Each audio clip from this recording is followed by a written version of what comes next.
Les anges chanceliers, yeah. Le mystère des anges chanceliers, le mystère des anges chanceliers, le mystère des anges chanceliers.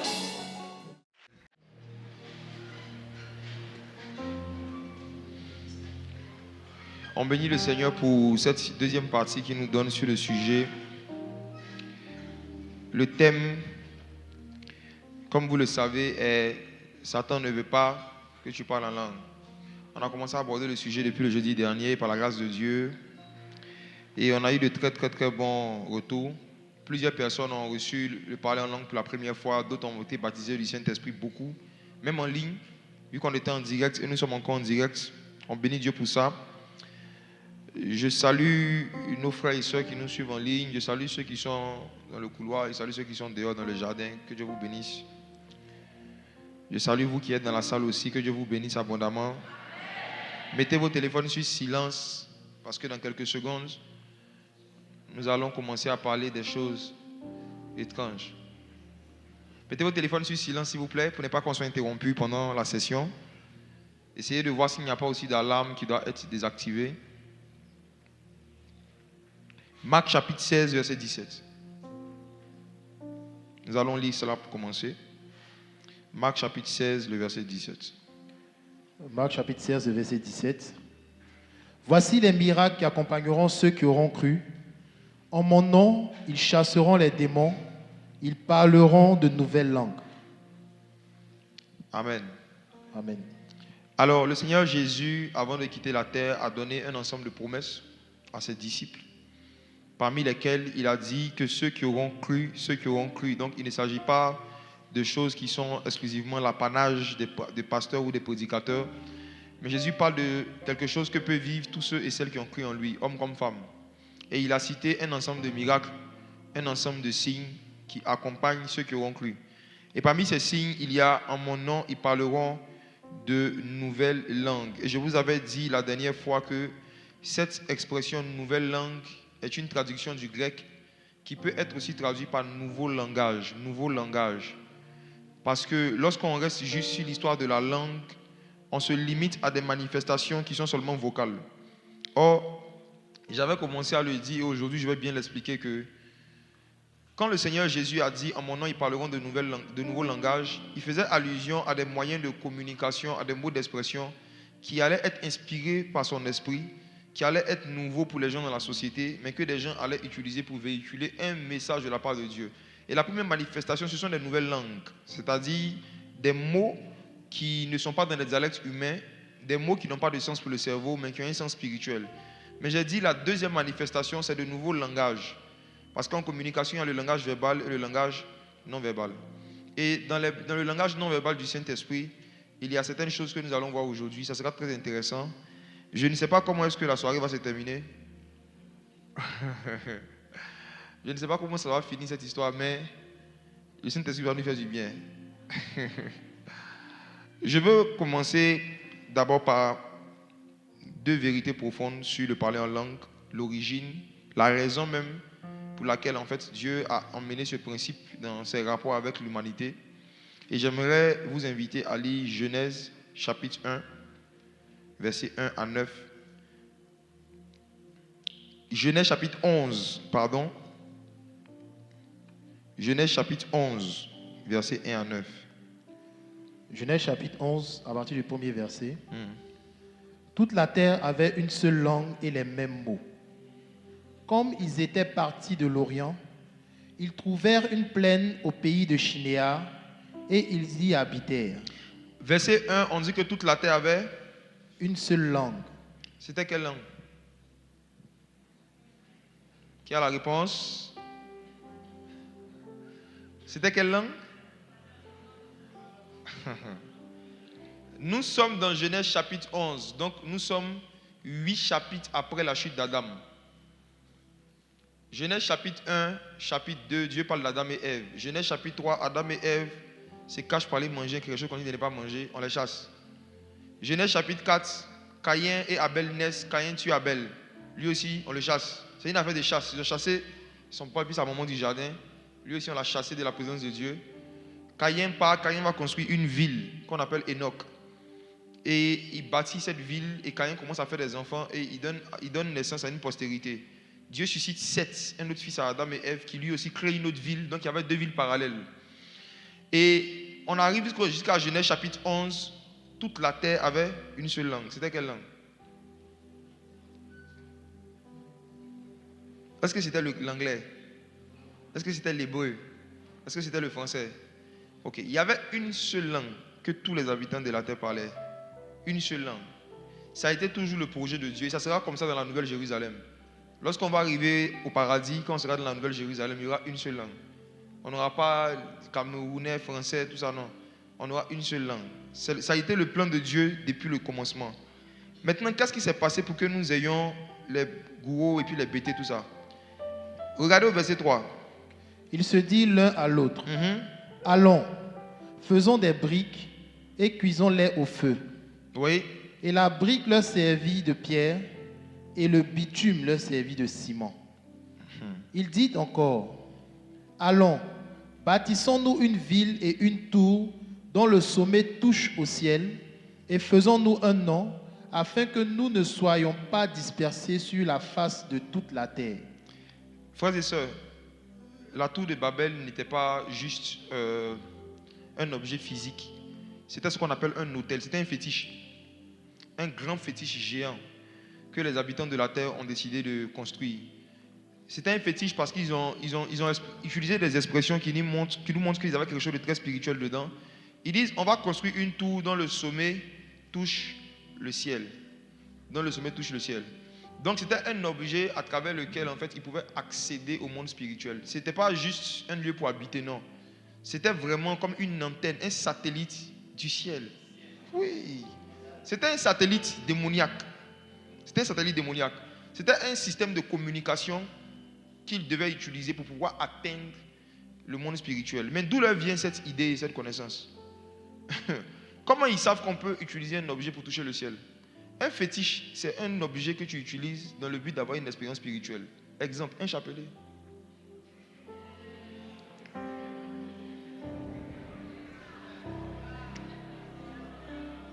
Tout objet qu'on décide d'utiliser pour toucher le ciel, c'est une tour de Babel. Pourquoi la femme samaritaine dans Jean chapitre 4, quand Jésus lui demande où est-ce qu'on doit adorer, elle demande est-ce que c'est sur cette montagne ou c'est à Jérusalem? Qu'est-ce que Jésus répond? L'heure vient et elle est déjà venue, où les vrais adorateurs adoreront le Père sans objet, en esprit et en vérité. Tout objet qu'on utilise pour entrer en esprit est une tour de Babel. Chacun n'a qu'à faire ce qu'il veut. Au moins, moi, j'aurais dit la vérité. Oui.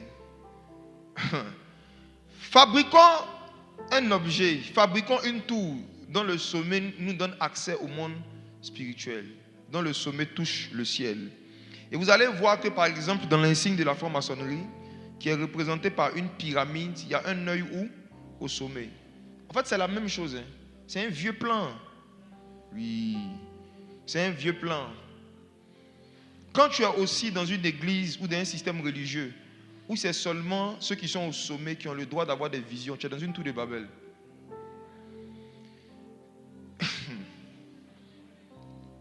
Dans le royaume des cieux, tout le corps touche le ciel. Dans le royaume de Babylone, c'est seulement le sommet qui touche le ciel. C'est seulement ceux qui sont à la tête qui ont accès à la voix de Dieu, qui ont accès à des visions, qui doivent avoir des expériences surnaturelles. Or, dans le royaume des cieux, le Seigneur dit, voici les miracles qui accompagneront tous ceux qui auront cru. Donc le ciel est ouvert pour tous ceux et celles qui sont en Jésus-Christ. Mais quand tu es à Babel, le sommet te dit, tu dois passer par moi pour atteindre Dieu. Demande à ton voisin, tu es où? À Jérusalem ou à Babel?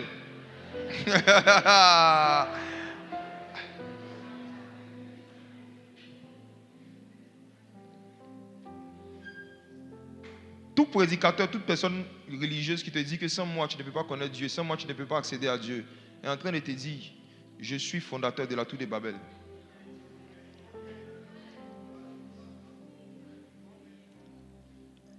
Jésus a dit, nul ne vient au Père que par moi. Donc le seul chemin légal pour tous les humains pour accéder au Père, c'est Jésus seul. Quand un homme commence à se positionner dans la vie des gens ou dans une église, comme celui par qui on a toujours passé pour atteindre le Père, vous savez où vous êtes, si c'est Babel ou bien c'est Jérusalem, vous savez. Maintenant, Dieu voyant ce projet au verset 5, qu'est-ce qui se passe? L'Éternel descendit pour voir la ville et la tour que bâtissaient les fils des hommes. L'Éternel a fait quoi pour voir? Descendit. Ça veut dire que quand il était en haut, il ne voyait pas. Suivez ce que je vais vous expliquer.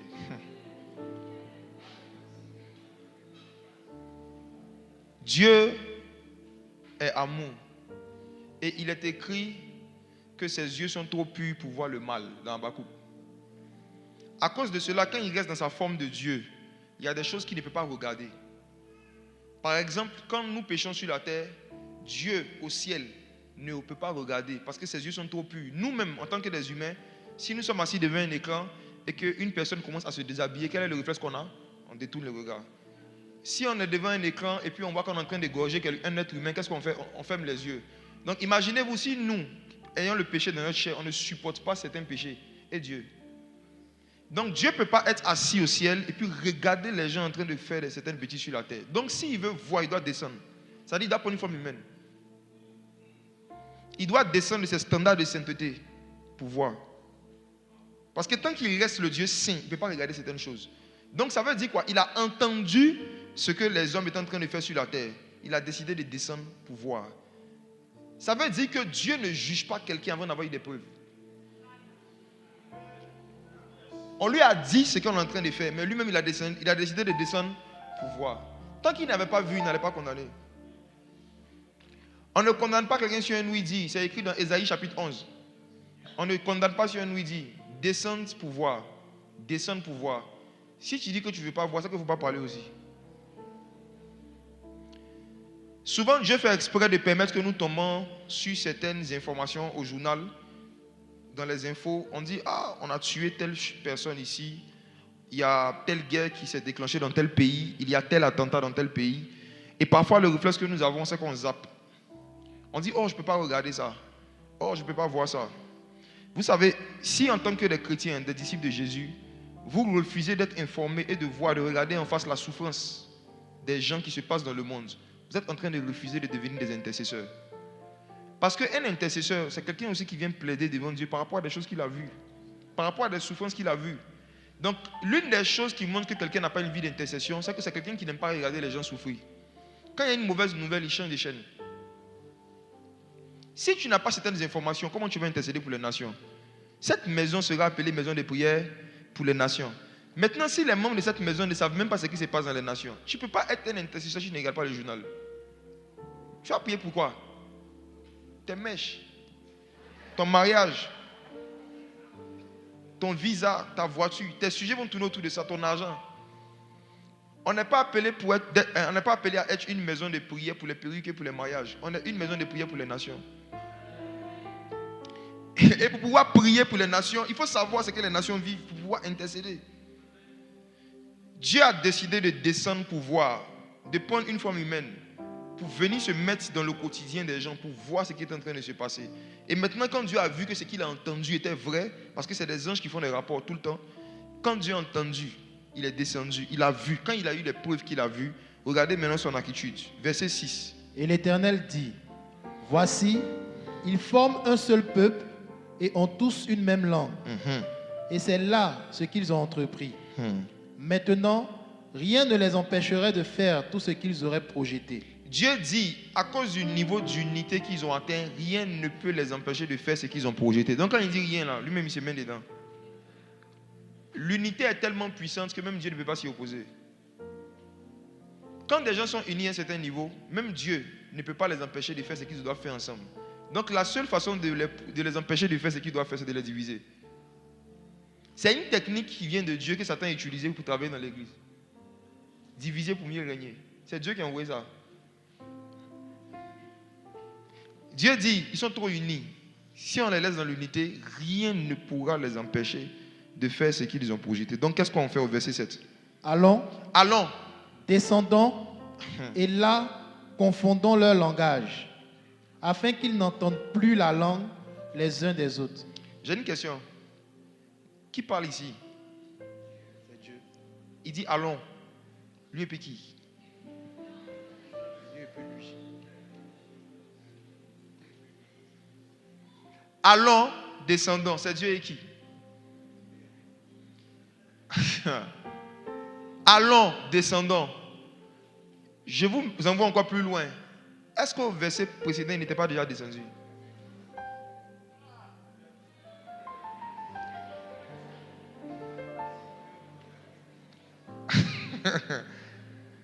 Dieu était déjà descendu. Verset 5. Et puis au verset 7, il dit descendons. Donc quand il parlait, il était où? Frères et sœurs, je ne peux pas vous expliquer ça ce soir. Méditez dessus. Ce n'est pas le sujet, c'est pas le sujet. Restons sur le sujet du parler en langue. Ce qui est sûr, il dit allons. Le allons, comme vous l'avez dit, comme vous le comprenez, c'est lui et les anges. Écoutez bien ce que je vais vous dire. Vous allez comprendre pourquoi des gens font des songes et puis ils voient certains anges parler en baoulé. Suivez ce que je vais expliquer. Suivez ce que je vais expliquer. Suivez ce que je vais expliquer. Allons et descendons. Donc Dieu n'est pas allé seul et il n'est pas descendu seul pour faire le travail de créer des nouvelles langues qu'on allait répandre sur la terre. Dieu était accompagné d'une catégorie d'esprits qui chacun avait des langues qui pouvaient inspirer à des hommes, les anges. Verset 8. Et l'Éternel les dispersa loin de là, sur la face de toute la terre, et ils cessèrent de bâtir la ville. Verset 9 pour terminer. C'est pourquoi on l'appela du nom de Babel, car c'est là que l'Éternel confondit le langage de toute la terre. Le langage, voici l'expression dont je vous parlais. Vous voyez, ça revient pas le langage de toute la terre. Oui. Et c'est de là que l'Éternel les dispersa sur la face de toute la terre. Voici ce qui s'est passé de façon très pratique et très imagée. Ils étaient là comme vous êtes là, comprenant tous une seule langue. Et soudain, il y a un qui avait besoin d'une brique pour continuer la construction. Comment on dit donne en baoulé? On dit quoi? Viens. Tiens. Famame. Imagine-toi, tu es assis là, en plein culte, et puis ton voisin te dit Famami. Maintenant, toi, tu réponds, what?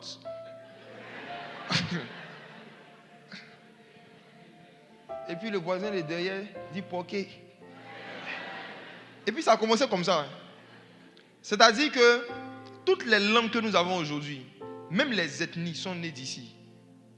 En un jour, il y a eu des milliers et des milliers et des milliers de langues différentes qui ont commencé à sortir des hommes, inspirés par des esprits. Et c'est comme ça que les Camerounais sont nés, les Guérés sont nés, les Koulangos. C'est là que tout est parti. Donc, ils se sont dispersés par groupes. Ceux qui parlaient le même langage, qui se comprenaient, sont partis ensemble, ils ont commencé à faire leur village. Les Bétés sont partis ensemble. Les Tagbana sont partis d'un côté. C'est comme ça que les langues se sont créées. Maintenant, qui a fait ça? C'était Dieu. Pourquoi il a fait? Pour les empêcher de construire. C'était pour stopper une construction que Dieu n'aimait pas. Donc, de façon simple, la première fois que Dieu a emmené des nouvelles langues sur la terre, c'était pour arrêter une construction. Pour stopper une construction parce que c'était démoniaque et ce n'était pas dans la volonté de Dieu. Et vous allez voir que jusqu'à aujourd'hui, à travers le nouvel ordre mondial et beaucoup de choses dont je ne peux pas parler ici parce que nous sommes en direct, ils sont en train de reconstruire la tour de Babel. Et la première étape de la reconstruction, c'est d'avoir une seule langue qui est l'anglais. Oui. L'imposition de l'anglais comme langue universelle, langue commerciale, langue professionnelle fait partie du plan de reconstruction de la tour de Babel. On n'y peut rien.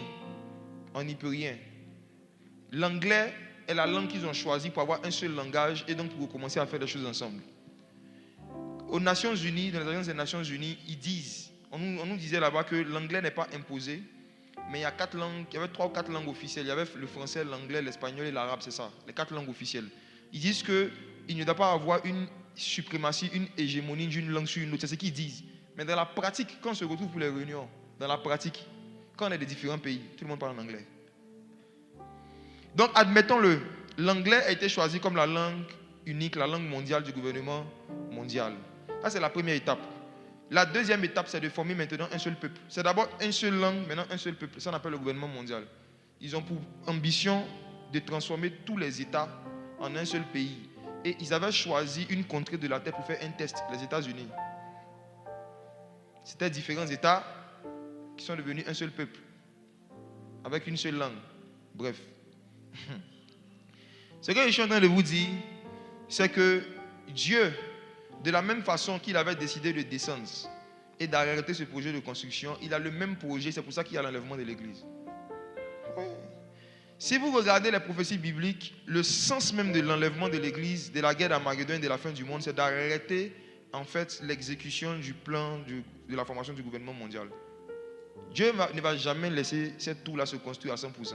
Ils vont toujours faire ça jusqu'à arriver à un certain niveau. Jésus va revenir, il va me faire les dents encore. Maintenant, Dieu emmène de nouvelles langues. Et ces langues-là, il a dit allons, descendons. Donc ça passe par des anges qui viennent, qui inspirent des langues de différents continents, différents. Je pense qu'au Cameroun seulement, ils ont plus de 100 dialectes différents. Ça, c'est juste le Cameroun. Côte d'Ivoire, on a plus de 60 ethnies, n'est-ce pas? Plus de 60. Et imaginez-vous le nombre d'anges et le nombre d'esprits avec qui Dieu est descendu pour créer le nombre de langues qui existent sur la terre. Chaque ange était spécialisé dans une langue. Il y avait des anges tabana, il y avait des anges bété, oui, il y avait des anges espagnols, il y avait des anges arabes, des anges de toutes les langues. Ils sont descendus, ils ont mis un peu dans la bouche de chaque personne. Maintenant, les pays se forment, les nations se forment, et qu'est-ce qui se passe? Arrivé à un moment maintenant, Dieu lui-même, il décide de former son peuple. Et si vous regardez le déroulement de l'histoire de la Bible, depuis Moïse jusqu'à Jésus, les hommes qui ont marché avec Dieu ont toujours arrivé à un moment construit quelque chose pour Dieu. Moïse a construit un tabernacle, Salomon a construit le temple. Et Jésus, lui, quand il vient, on voit Jésus qui ne parle pas d'un projet de construction. On voit Jésus qui opère la plupart de ses miracles en dehors du temple de Jérusalem. Jésus exerce la majorité de son ministère en dehors du temple. Et un jour, la Bible dit, Jésus réunit ses disciples et puis il leur dit, les gars, je bâtirai mon église. Et les portes du séjour des morts ne pourront pas la détruire. Donc Jésus aussi, comme ses prédécesseurs, parle d'un projet de construction, mais il parle de quelque chose de spirituel. Jésus aussi parle d'une tour, d'une maison, d'un édifice qu'il va bâtir. Mais à l'époque, les disciples croyaient qu'il parlait d'un endroit physique qui allait être leur lieu de prière. Mais au fur et à mesure que son ministère avance, les gars commencent à se rendre compte qu'il ne parlait pas d'un bâtiment, il parlait d'un corps physique. La Bible dit qu'un jour, Jésus réunit les pharisiens qui l'attaquaient et il leur dit, détruisez ce temple. Et en 3 jours, je le reconstruirai. Il pensait qu'il parlait du temple de Salomon. Or, la Bible dit qu'il parlait du temple de son corps. Il parlait du fait qu'ils allaient détruire son corps, ils allaient le crucifier et qu'il allait ressusciter le 3e jour. Donc, si je viens maintenant sur la deuxième vérité, c'est que si Dieu a emmené de nouvelles langues parmi les païens pour qu'ils arrêtent de construire quelque chose, le jour de la Pentecôte, Dieu décide d'emmener de nouvelles langues parmi ses enfants pour accélérer une construction. La construction de l'église.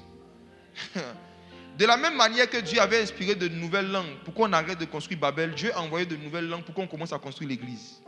Ça veut dire que les nouvelles langues sont les premiers matériaux de construction de l'église. Ça veut dire que les nouvelles langues sont des briques, des ciments, des peintures que Dieu donne à des chrétiens pour qu'ils bâtissent une tour dont tout le corps touche le ciel. C'est pourquoi le jour de la Pentecôte, le feu du Saint-Esprit n'est pas descendu seulement sur les prédicateurs, mais le feu du Saint-Esprit est descendu sur tous ceux qui étaient dans la chambre haute, les hommes comme les femmes. Le feu a touché tout le monde. Le ciel a touché tout le monde. Quand le ciel est descendu dans la chambre, le ciel n'a pas touché seulement le sommet. Le ciel a touché même la queue. Vous allez voir que Jésus avait choisi 12 disciples, n'est-ce pas? Et le jour où le Saint-Esprit vient, il trouve environ 120. Il y a un zéro qui s'est ajouté. Le feu est tombé sur les 12 et même sur les nuls, sur les zéros. Le feu est tombé sur tout le monde. Ceux qui étaient appelés à la prédication, ceux qui n'étaient pas appelés à la prédication, une fois que tu étais dans la présence de Dieu, tu avais droit au feu. Et je te dis ce soir, toi qui es en train de m'écouter, parce que tu es là ce soir, juste ta présence te donne droit au ciel. Ce soir, quand le ciel va descendre, le ciel ne va pas rester au sommet ici. Non, non, non, non. Le ciel va te toucher aussi là où tu es au nom de Jésus. Même si tu es dehors dans le jardin, le ciel va te trouver dehors au nom de Jésus. Ah. Le ciel. À Babel, c'est les hommes qui vont vers le ciel. À Jérusalem, c'est le ciel qui descend sur les hommes. C'est pourquoi vous allez voir que dans les promesses des derniers temps, c'est que le ciel, la nouvelle Jérusalem va descendre auprès de Dieu. Le ciel est censé descendre. Le ciel est censé descendre. Le ciel est censé descendre. Marcher avec Jésus dans le but d'aller vivre au ciel, c'est de l'immaturité spirituelle. Marcher avec Jésus dans le but d'aller vivre au ciel, c'est de l'immaturité spirituelle. Quand tu vas lire ta Bible, tu vas te rendre compte que le Jésus que tu vas aller trouver au ciel, il dit qu'il va revenir régner avec nous sur la terre pendant 1000 ans. Donc même si tu vas avec lui, il va venir te déposer ici. Oui, oui. L'enlèvement de l'église, c'est juste une balade spirituelle pour aller visiter un peu le ciel et puis revenir sur la terre.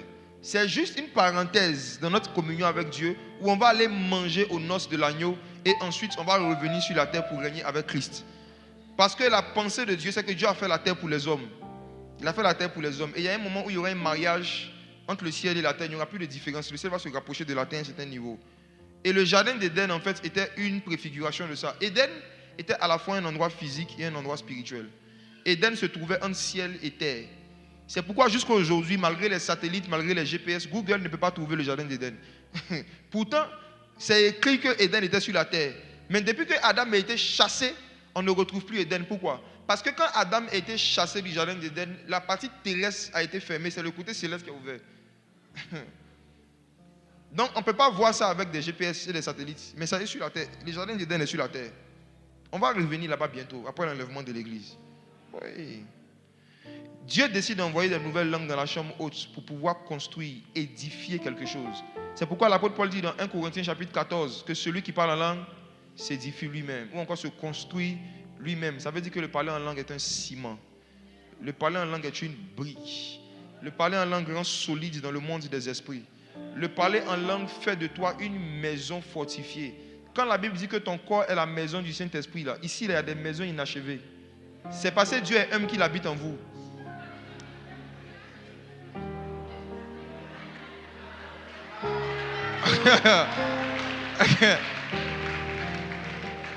N'oubliez pas que lorsque Jésus est né, il est né dans une crèche.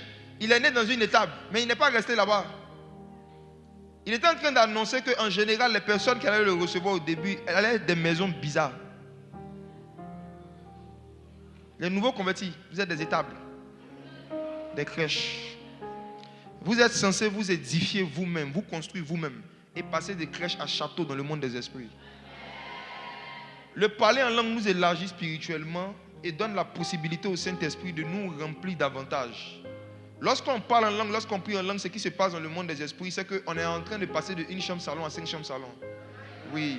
On est en train de créer des espaces dans le monde spirituel où Dieu pourra déposer certains dons, où il pourra déposer certaines capacités.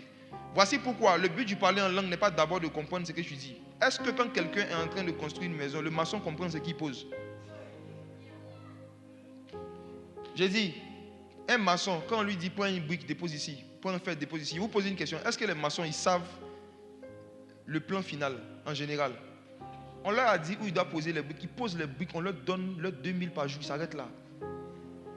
Le parler en langue, c'est une construction. Et dans une construction, ce n'est pas le maçon qui doit chercher à comprendre, c'est l'architecte. Toi, tu es le maçon, le Saint-Esprit est l'architecte. Toi, ton rôle, c'est de parler. Lui, son rôle, là, c'est de finir. Il est en train de suivre un plan. Il est en train de construire quelque chose. Il sait ce qu'il veut te faire devenir spirituellement. Il sait le type de personne qui veut te faire vivre. Frères et sœurs, parmi nous ici, personne n'a été créé par Dieu pour vivre une vie sans le surnaturel, sans le ciel. Une vie où on n'a pas d'expérience céleste, où on n'a pas d'expérience surnaturelle sera une vie ennuyeuse, une vie amère. Et Dieu lui-même, dans sa souveraineté, il sait comment est-ce qu'il doit nous construire spirituellement pour qu'on soit éligible à vivre certaines expériences. Quand vous voyez quelqu'un qui est en train de prophétiser, et puis la personne dit, je viens d'avoir 10 visions en 5 secondes, il te poser une question. Avec tes deux yeux, est-ce que toi tu peux regarder 10 scènes à la fois? Est-ce que tu peux? Si quelqu'un doit voir 10 scènes différentes à la fois en 5 secondes, ça veut dire qu'il doit avoir combien d'yeux? Souvenez-vous que dans Ézéchiel dit qu'il a vu des anges qui avaient des yeux devant et derrière. Ils avaient des yeux sur tout leur corps. Pour pouvoir avoir un certain nombre de visions, un certain nombre de temps, il va avoir un certain nombre d'yeux. Et ce qui se passe avec le parler en langue, c'est que celui qui parle en langue est en train de donner la possibilité à Dieu de déposer des yeux sur différentes parties de son esprit. Oui. Le diable ne veut pas que tu parles en langue, parce que le diable ne veut pas que tu arrêtes aussi la construction de certains projets qui sont en train d'être faits contre toi. Si Dieu a utilisé de nouvelles langues pour arrêter un projet démoniaque, c'est que Dieu peut toujours utiliser de nouvelles langues pour arrêter quelque chose qu'on est en train de construire contre toi. Souvent, quand le Saint-Esprit t'inspire à parler en langue, c'est parce qu'il voit que des gens sont en train de faire un complot contre toi. Parfois, quand il te pousse à prier en langue, c'est parce qu'il voit qu'il y a quelque chose de Babel qui est en train d'être construit contre tes enfants. Dieu ne va pas toujours t'expliquer pourquoi. Mais à chaque fois que tu sens l'envie de parler en langue, Dieu est en train de te dire allons. Confondons le langage. Aujourd'hui, ce n'est plus aux anges que Dieu dit allons, c'est à nous, c'est à nous, c'est à nous. Ce n'est pas aux anges que Dieu dit allons, c'est à nous. Quand Dieu voit des choses maléfiques, des choses démoniaques qui sont en train d'être faites contre nos églises, contre nos enfants, contre notre ministère, contre notre famille, Dieu va nous dire allons. Allons mener de nouvelles langues. Ce qui se passe, c'est que de la même manière que les anges se sont invités sur le chantier de Babel et ils ont commencé à parler des langues qui ont divisé leurs ennemis. C'est comme ça que chaque fois que tu parles en langue, Dieu te transporte en esprit, il te dépose dans le camp des sorciers. Et tu es en train de parler des langues qui gâtent la réunion. Ça gâte les réunions, ça gâte les réunions. Ça gâte les réunions. Ça gâte des réunions. Ça gâte des réunions. J'aimerais dire à quelqu'un ce soir ici qu'arrivé un moment de la prière, Dieu va nous dire allons, descendons. On va descendre dans des villages cette nuit. Oh. On va descendre dans certains villages. On va descendre. Le parler en langue ne fait pas seulement monter, ça fait aussi descendre. Ça nous fait monter vers Dieu, mais ça nous fait descendre dans le camp de nos ennemis. Ils sont en train de faire réunion, puis un coup comme ça, ils voient ta photo. Quelqu'un demande, vous le connaissez? On dit oui, on le connaît. Et la photo les regarde, et puis la photo leur parle. Ratus et manda vladegas. Ketekebe dekladeva. Skomple devali yagedeva. Mes frères et sœurs, une voix peut sortir de tout objet ou de toute chose qui a touché la présence de Dieu. Jean allait au ciel, il a vu Dieu assis sur son trône et il dit de ce trône sortaient des voix. Ta voix peut sortir de ta photo. Si des sorciers s'amusent à prendre ton image pour essayer de faire certaines choses alors que tu as une vie de prière, ils vont entendre des voix. Ne résistez jamais à une forte envie de parler en langue ou de prier en langue. Vous ne savez jamais ce que le Saint-Esprit est en train de faire. Je dis qu'il ne va pas toujours tout nous expliquer, mais ce don est puissant. C'est avec ce don que Dieu est allé sur la terre et qu'il a confondu le langage des gens qui faisaient quelque chose de démoniaque. Chaque appel à prier en esprit est un appel à aller et à confondre le langage des gens qui sont en train de faire quelque chose qui n'est pas bien. Voici maintenant la partie qui m'intéresse le plus ce soir. C'est le langage non verbal du Saint-Esprit. La manifestation de la promesse de Jésus, quand il a dit en mon nom, ils parleront de nouveaux langages. La manifestation de cette promesse-là, mais en forme de langage non verbal. Le parler en langue tel que nous le connaissons n'est pas la seule manifestation et la seule expression du don des langages. Et surtout le don de l'interprétation. Il y a ce soir 2 langages non verbaux du Saint-Esprit que j'ai sélectionnés, dont je vais parler à cause du temps. Il y en a plusieurs, mais il y a 2 qui sont en train de devenir récurrents dans notre génération. Et il faut que nous qui sommes en Christ et qui sommes en train de nous préparer à l'enlèvement de l'Église, on puisse connaître ces choses pour ne pas combattre nos frères, pour ne pas attaquer des personnes que Dieu est en train d'utiliser, pour ne pas se moquer du Saint-Esprit, pour ne pas mépriser certaines manifestations de l'Esprit de Dieu que nous ne connaissons pas, mais que Dieu connaît. Ce n'est pas parce que tu ne connais pas quelque chose que ce n'est pas de Dieu. Ta connaissance n'est pas le critère de validation des choses du Saint-Esprit. Ton cerveau n'est pas la Bible. Ce n'est pas parce que ton cerveau n'accepte pas quelque chose que ça veut dire que la chose n'est pas de Dieu. Même cette histoire de je ne sens pas là, écoute-moi, ce ne sont pas tes sensations qui valident les révélations. Quelqu'un peut faire quelque chose que toi tu ne sens pas. Ce n'est pas parce que tu ne sens pas que ce n'est pas de Dieu. Tu dois dire que ce n'est pas de Dieu. Si tu as des versets, tu dois trouver des versets dans la parole de Dieu. Des versets dans la parole de Dieu pour dire que ce que la personne est en train de faire n'est pas de Dieu. Et dans notre génération, il y a un mouvement de l'Esprit de Dieu qui a commencé timidement, mais qui est en train de s'intensifier au fur et à mesure que les années passent. Je vois ce mouvement. il va devenir encore plus fort dans les mois à venir. Mais il faut qu'il y ait de la connaissance, de la lumière et des versets pour qu'on comprenne que ce qui est en train de se passer est de Dieu. Et que même si nous ne vivons pas ça, qu'il y a des personnes qui vivent ça, on peut peut-être les encadrer. On peut peut-être les gérer pour qu'ils ne débordent pas. Parce qu'il y a des mouvements de réveil aussi. Écoute, il y en a même, il y a des débordements dans tout. Même le parler en langue, là, il y a exagération. Il y en a qui se saluent en langue.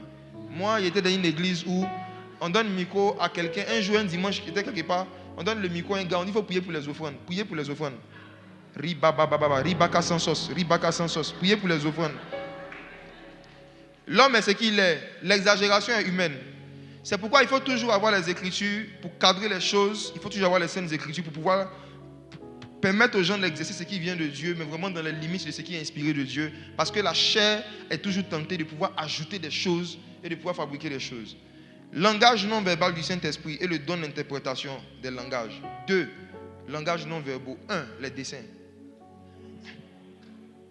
Daniel chapitre 5 verset 1. Les dessins. Les images.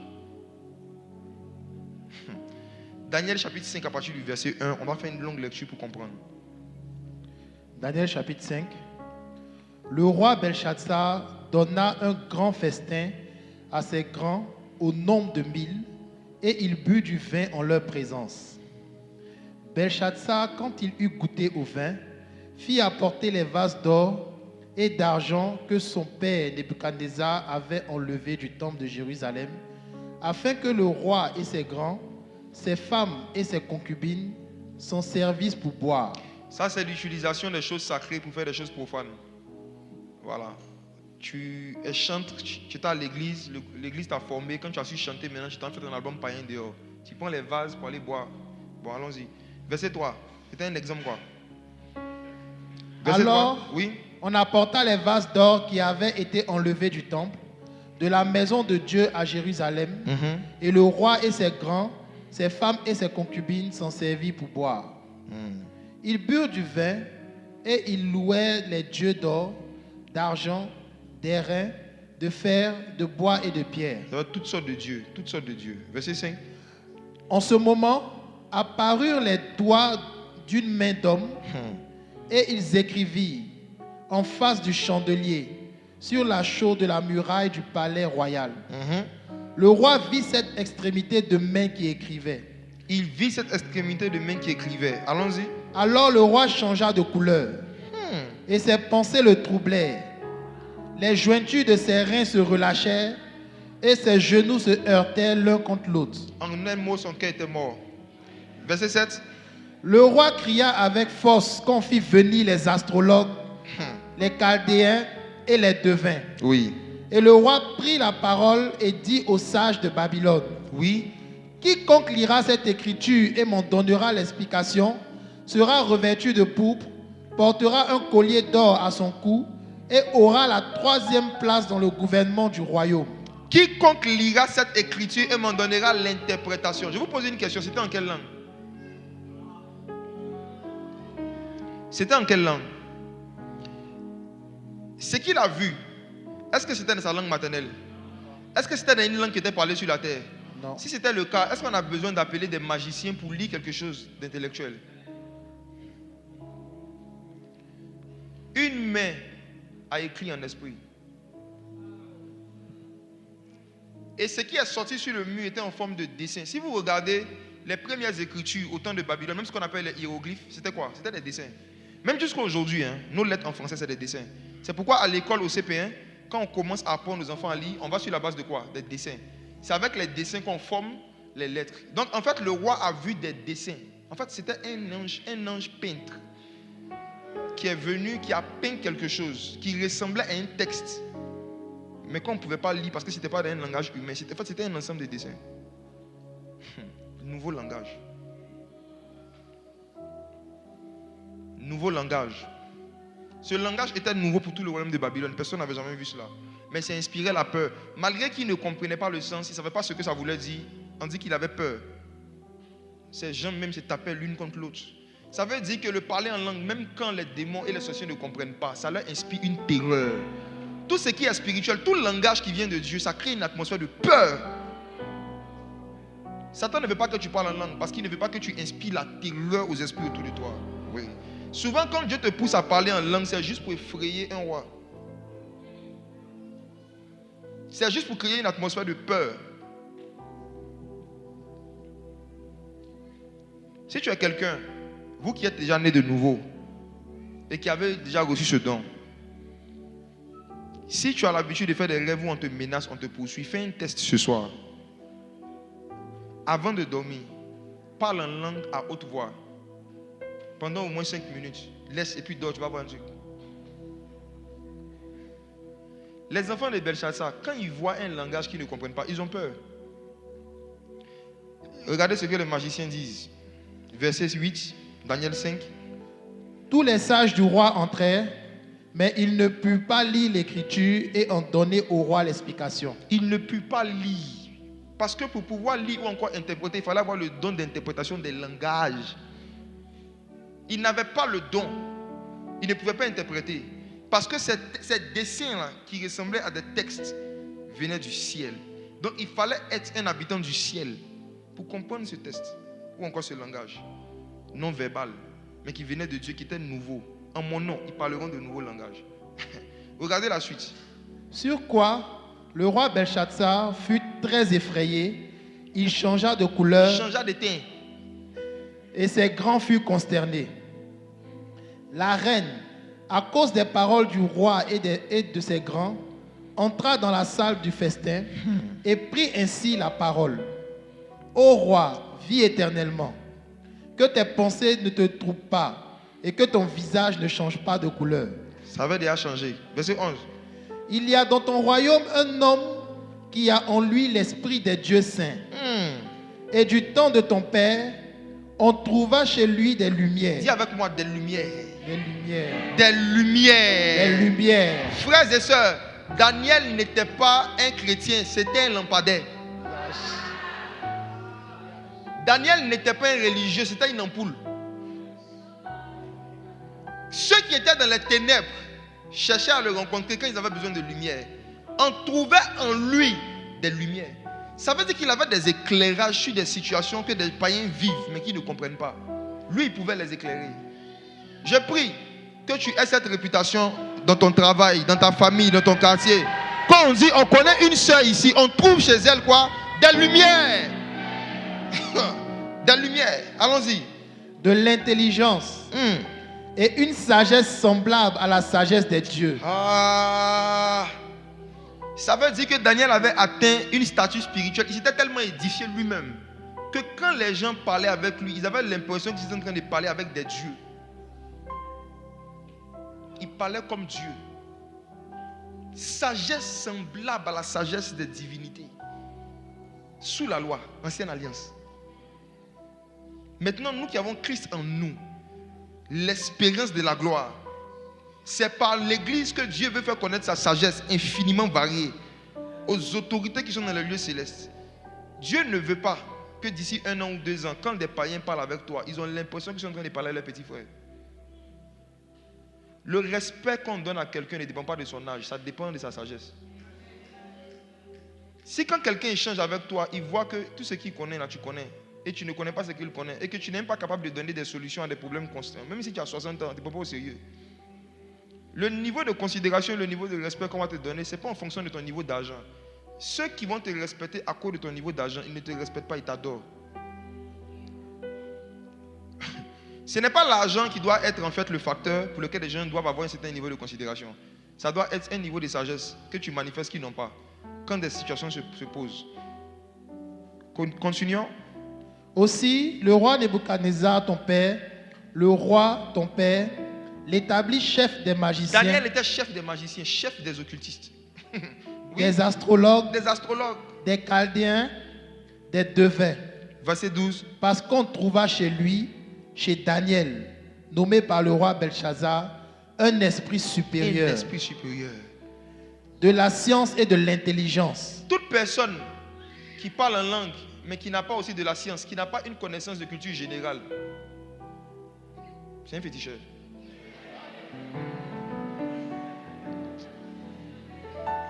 La connaissance de la spiritualité sans la connaissance de la science mène toujours au fétichisme. Gospel, toujours. Toujours. Le fétichisme gospel. Comprenez que les hommes qui ont marché avec Dieu avant nous étaient très équilibrés. Ils n'étaient pas connus seulement pour leur connaissance spirituelle, ils étaient connus aussi pour leur connaissance scientifique. Ils étaient des intellectuels. Daniel avait non seulement un esprit supérieur, mais il avait de la science. Demande à ton voisin, est-ce que tu as de la science?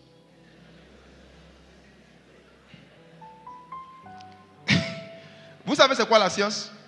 La science, c'est la faculté d'énoncer et de démontrer une vérité avec un raisonnement logique et des preuves. La science, c'est la faculté de démontrer et d'expliquer quelque chose de façon logique avec des preuves. La science est basée sur l'explication et la démonstration. La science. Ça veut dire que tu dois être un chrétien quand tu dis quelque chose là. Il faut expliquer. Non, il faut expliquer. Quand tu dis aux gens, Jésus est le sauveur, et puis on te demande, pourquoi? Il faut expliquer. Je dis non, crois seulement. Non, tu n'as pas la science. On ne croit pas seulement. Explique. Pourquoi est-ce que parmi toutes les religions qui existent, là, c'est Jésus seul qui peut sauver? Tu dois être capable d'expliquer ça. La science. La science, c'est la faculté de pouvoir appuyer ses opinions avec des arguments logiques et structurés. C'est ça la science. On trouvait ça chez Daniel. Ensuite, la faculté d'interpréter les songes, d'expliquer les énigmes et de résoudre les questions difficiles. De résoudre les questions difficiles. Oui. Que Daniel soit donc appelé et il donnera l'explication. Il donnera l'explication. Alors Daniel, verset 14.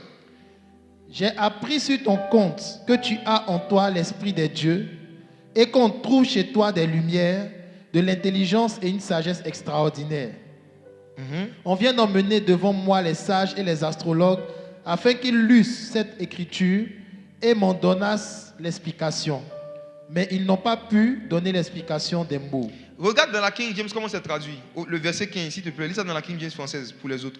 Et maintenant, les hommes sages, les astrologues, ont été amenés devant moi, oui, afin qu'ils lisent cette écriture et de m'en faire connaître l'interprétation. Oui. Mais ils ne peuvent donner l'interprétation de la chose. Ils ne peuvent donner l'interprétation. Ils ne peuvent donner l'interprétation de la chose. C'est parce qu'aujourd'hui, dans nos églises, on a beaucoup de gens qui parlent en langue. On a beaucoup de gens qui parlent de nouveaux langages. Mais on n'a pas beaucoup de gens qui interprètent. C'est pourquoi les gens sont devenus sceptiques. Ce qui a décrédibilisé le mouvement des nouvelles langues, c'est le manque d'interprétation. Je vous dis la vérité. Ce qui a décrédibilisé le mouvement de nouvelles langues dans l'église moderne, c'est le manque d'interprétation. Il faut que vous compreniez que la finalité des nouvelles langues et des nouveaux langages, c'est l'interprétation. Je vais expliquer tout à l'heure quand je vais avancer qu'il y a des nouvelles langues que tu parles pour t'édifier toi-même. Mais il y a des langues quand Dieu inspire, ou il y a des langages quand tu les fais, que ce soit en dessin, comme je vais en parler, puis après je vais parler de la danse. Le but, c'est l'interprétation. S'il n'y a pas d'interprétation, ça envoie une confusion. Pourquoi est-ce que la tour de Babel a été appelée tour de Babel? Babel signifie confusion. Ça veut dire que la langue était parlée, mais il n'y avait pas d'interprétation, donc ça venait une confusion. Oui. On peut babyloniser sans le savoir le don du parler en langue. Quand quelqu'un vient se mettre à la chair, on lui donne le micro. Tout le monde se tait. On lui dit prêche. Et il dit Ribaba, Ribobo, Ribaba, Shababa. Amen. J'ai déjà vu ça, hein? J'ai déjà vu ça. Quand quelqu'un fait ça, il est en train de se comporter comme un Babylonien. Il emmène une confusion par le langage. L'apôtre Paul dit que si le peuple est en train de t'écouter et qu'on ne comprend pas ce que tu dis, comment le peuple dira Amen? Ça veut dire que nous ne sommes pas censés dire Amen à ce qu'on ne comprend pas. Il y a deux manifestations du parler en langue. Il y a où tu es en train de t'édifier toi-même. En ce moment, nous, on n'a pas besoin d'interprétation parce que tu t'édifies toi-même. Si je dis prions pour un sujet et que lui décide de prier en anglais, lui décide de prier en chinois, lui décide de prier en tabana. Je vais vous poser une question. Est-ce que le chinois a le droit de dire au tabana, tais-toi parce que je ne comprends pas ce que tu dis? Non. Ce n'est pas à lui qui s'adresse. Donc, il n'a pas besoin de l'interprétation. Parce que ce n'est pas à lui qui s'adresse. Chacun est libre de prier Dieu dans la langue qu'il veut. Donc quand on est en train d'intercéder et que c'est chacun qui s'adresse à Dieu, chacun peut prier en langue. Quand on dit prions et puis chacun commence à prier en langue, c'est biblique. Parce que là, on ne parle pas aux hommes mais à Dieu. 1 Corinthiens 14 parle des différents cas. Mais il y a un cas où là, tu ne parles pas à Dieu mais tu parles aux hommes. Ça veut dire que tout le monde se tait, on te regarde, on t'écoute, tu t'adresses à nous et tu nous parles dans un langage qu'on ne comprend pas. Comment est-ce qu'on pourra dire Amen? Donc ça veut dire que le parler en langue a une orientation parfois personnelle où on s'édifie soi-même, pas besoin d'interprétation. Mais il y a une autre orientation où normalement il doit y avoir un message prophétique. Ça veut dire que si je suis en train de m'adresser au peuple, que tout le monde m'écoute, à la fin, il faut que quelqu'un interprète. Et cette pratique-là a disparu des églises modernes. Au point où les rares fois où nous on s'amusait ici à jouer à ce jeu-là, parler en langue interprétée, quand on coupe un peu l'extrait, on met sur TikTok, les musulmans disent gloire à Dieu, les chrétiens nous attaquent, on dit c'est la magie. Hey. Le niveau d'ignorance des dons spirituels est tellement profond dans notre génération. Les gens n'ont tellement plus de lumière sur les dons spirituels que le don d'interprétation pour eux, ils disent non, c'est la comédie. Mes frères et sœurs, vous devez aspirer. La dernière fois, on a prié beaucoup pour le don du parler en langue. Aujourd'hui, on va prier pour le don d'interprétation. Oui. Vous devez aspirer à être capable de pouvoir tirer un message de Dieu d'un langage que quelqu'un est en train de parler sous l'inspiration du Saint-Esprit. Si ce langage est verbal, Dieu est capable de vous donner la compréhension. Si ce langage, c'est un dessin, je vais en parler tout à l'heure, Dieu est capable de vous faire voir un texte ou un dessin que quelqu'un a fait sous l'inspiration de l'Esprit. Ça n'a pas de sens en français ni en anglais. Mais toi, tu regardes et puis tu comprends le message que Dieu voulait donner à travers le dessin. Et plusieurs parmi vous qui m'écoutez, parce que c'est ce que Dieu m'a dit avant que je vienne, certains ont déjà vécu des expériences où ils sont en train de prier, en langue, et puis ils ont une forte envie de dessiner. Celui qui le fait publiquement, qui est le plus connu parmi nous ici, je veux dire en Côte d'Ivoire pour le moment, le plus connu qui le fait publiquement, c'est Gisraël Diabaté. N'est-ce pas? L'année passée, je l'ai invité à la conférence, et pendant que les gens étaient en train de prêcher, qu'est-ce qu'il faisait? Il était en train de peindre. Et il est venu expliquer comment est-ce que Dieu lui a donné la capacité de retranscrire par un tableau, par des images, un message. C'est le don d'interprétation. C'est le don d'interprétation. Ça veut dire que ce que tu es en train de dire en français, ça a un sens en dessin. Et ce qui est dit en dessin, ça a un sens en français.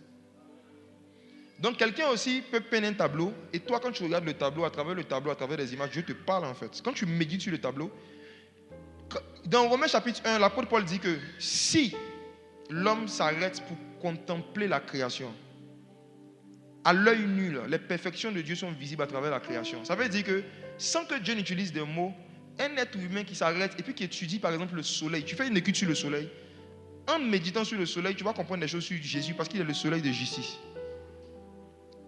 Si tu t'assois et puis tu commences à méditer sur les étoiles, comment les étoiles fonctionnent, comment les étoiles se déplacent, tu vas comprendre des choses sur Jésus parce qu'il est l'étoile brillante du matin. En fait, il n'y a pas un dessin dans la création, il n'y a pas un élément dans la création qui n'a pas un message de Christ. Dieu a mis des messages dans toute la création. Et il a donné des sensibilités à chacun. Il y en a qui ne sont pas sensibles aux prédications, ils sont sensibles à des images. Il y en a qui ne sont pas touchés par des sons, ils sont touchés par des images. Donc Dieu, dans sa sagesse, lorsqu'il envoie un mouvement de réveil, il emmène ces différentes grâces-là. Et si on ne le comprend pas, on va combattre les gens pour rien. On va combattre les gens pour rien. Je me rappelle pendant le confinement en 2020, la première fois où j'ai parlé de cette réalité, j'ai dit que pendant qu'on est en train de parler, c'était sur Zoom. Il y a quelqu'un, l'onction va tomber sur toi et tu vas faire des choses, tu vas commencer à dessiner des choses qui n'ont pas de sens. Il y a des personnes qui étaient en Italie. L'onction est tombée sur elle. Elle a pris un stylo et une feuille. Elle a fait des choses comme ça. Et après, elle a filmé. Elle montre pendant le direct. Je demande aux gens, selon vous, que quelqu'un interprète ça. Les mamans qui ont des enfants m'ont dit gribouillage. Oui. Gribouillage. Mais si tu montres ça à une maîtresse de l'école primaire, elle va dire ça c'est du gribouillage. Parce que le cerveau humain ne peut pas comprendre quelque chose de ça. Et c'est comme ça, cette main qui était sortie au temps de Daniel qui écrit sur le mur, c'était du gribouillage pour les astrologues, pour les magiciens, même pour Daniel. Regardez la suite. Verset 16. J'ai appris que tu peux donner des explications et résoudre des questions difficiles. Maintenant, si tu peux lire cette écriture et m'en donner l'explication, tu seras revêtu de pourpre, tu porteras un collier d'or à ton cou et tu auras la 3e place dans le gouvernement du royaume. Verset 17. Daniel répondit en présence du roi.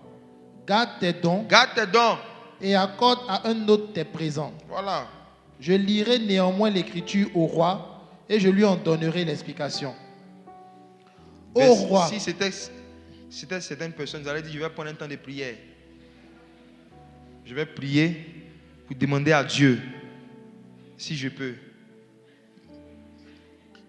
Continuons. Verset 18.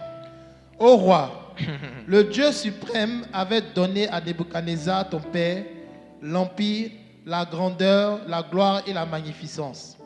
Et à cause de la grandeur qu'il avait donnée, tous les peuples, les nations, les hommes de toute langue étaient dans la crainte et tremblaient devant lui. Le roi faisait mourir ceux qu'il voulait et il laissait la vie à ceux qu'il voulait. Il élevait ceux qu'il voulait et il abaissait ceux qu'il voulait. Mais lorsque son cœur s'éleva et que son esprit s'endurcit jusqu'à l'arrogance, il fut précipité de son trône royal et dépouillé de sa gloire. Chaque fois que vous voyez quelqu'un qui avait une position élevée dans la société et puis qui a perdu ça brusquement, c'est qu'il a manifesté une forme d'arrogance. Dieu ne met personne sur un trône pour l'enlever avant la fin de sa vie. Chaque fois que vous voyez des personnes qui ont perdu brusquement certaines positions élevées, c'est qu'il y a un niveau d'humilité qu'ils n'ont pas conservé au fur et à mesure que les années passaient. Allons-y. Il fut chassé du milieu des enfants des hommes. Son cœur devint semblable à celui des bêtes et sa demeure fut avec les ânes sauvages. Verset 22. Et toi, Belshazzar, son fils, tu n'as pas humilié ton Tu n'as cœur, pas humilié ton cœur. quoique tu suces toutes ces choses. Verset 23. Tu t'es élevé contre le Seigneur des cieux. Les vases de sa maison ont été apportés devant toi et vous vous en êtes servis pour boire du vin. Toi et tes grands, tes femmes et tes concubines, tu as loué les dieux d'argent, d'or, d'airain, de fer, de bois et de pierre, qui ne voient point, qui n'entendent point et qui ne savent rien. Et tu n'as pas glorifié le Dieu qui a dans sa main ton souffle et toutes tes voix. Verset 24. C'est pourquoi il envoyait cette extrémité de main qui a tracé cette écriture. Verset 25. Regardez l'interprétation. Voici l'écriture qui a été tracée. Comptez, comptez, pesez et divisez. Verset 26. Et voici l'explication de ces mots. Comptez. Dieu a compté ton règne et y a mis fin. Pesez. Tu as été pesé dans la balance et tu as été trouvé léger. Divisé. Ton royaume sera divisé et donné aux Mèdes et aux Perses. Verset 26. Dieu a compté ton règne et il a mis fin. Verset 27. Tu as été pesé. Est-ce que tu sais que Dieu te pèse? Demande à ton voisin, tu pèses combien dans le monde spirituel? Demande, tu pèses combien? Est-ce que tu connais ton poids spirituel? Il y en a ici, même physiquement, même ils ne connaissent pas leur poids. Ouais. J'ai parlé avec une soeur, j'ai dit, tu fais combien de kilos? Elle dit, je ne sais pas. Je lui ai dit, tu fais 66 kilos. Je vais vérifier. Elle est partie vérifier, elle fait 68 kilos. J'ai dit, vous pensez que, même physiquement, le motif pour lequel Dieu nous a donné la capacité de nous peser, c'est juste pour les mannequins. Il y a certaines personnes ici, vous n'arrivez pas à prier longtemps, pas parce qu'il y a un esprit d'assouplissement, c'est parce que vous êtes en surpoids. Ouais. Il y a certains ici, là, il y a des œuvres spirituelles que vous ne pouvez pas faire parce que votre poids ne correspond pas aux activités que vous devez faire. Si vous vous pesez, vous allez voir que vous n'êtes pas trouvé léger. Hein? Vous n'êtes pas léger du tout. Du tout. Et vous devez faire quelque chose pour y remédier. On est dans un monde où à cause de l'excès de table, les hommes vivent sans se soucier en fait de pouvoir veiller sur ce qu'ils mangent. Il y en a aussi, ils sont en sous-poids, ils sont légers même physiquement. Donc quand tu dis Saint-Esprit souffle sur moi, il ne peut pas souffler sur toi. S'il souffle, on te trouve à Makori. Spirituellement parlant, Dieu nous pèse. Dieu nous pèse en fonction de la position que tu occupes. Il y a un poids spirituel que tu es censé avoir. Si Dieu voit que ta connaissance de la Bible ne correspond pas au poste que tu as dans l'église, il va diviser ton poste. Si Dieu voit que tu as eu la grâce d'accéder à un poste en société, tu es directeur de tel, responsable de quel, mais reste pas même là, les choses basiques du travail, il ne maîtrise pas. Tu es léger. On va diviser le poste, toi. Chaque position qu'on occupe ou qu'on veut occuper, il y a un poids de connaissance, il y a un poids intellectuel, il y a un poids spirituel qu'on est censé avoir. Il y a un poids qu'on est censé avoir. Et le roi ne savait pas que Dieu le pesait. Ça veut dire que Dieu, souverainement, dans certaines périodes, il vient sur la terre et puis il va dans la maison de certaines personnes, puis il les pèse. Quand il voit que tu es léger, il commence à écrire un truc sur toi. Le fait de faire 1 jour, 2 jours, 3 jours sans manger la parole. La nourriture de l'esprit, c'est la parole de Dieu. Le fait de faire 1 jour sans écouter une prédication, 1 jour sans lire la Bible, 1 jour sans se nourrir de la parole. Il y en a ici, là, leur âme est en jeûne depuis 2 mois. Il y en a ici, là, leur esprit est en jeûne. Ils ne mangent pas la parole de Dieu. Ils ne lisent pas la Bible. Dans le monde spirituel, si Dieu te montrait ta forme,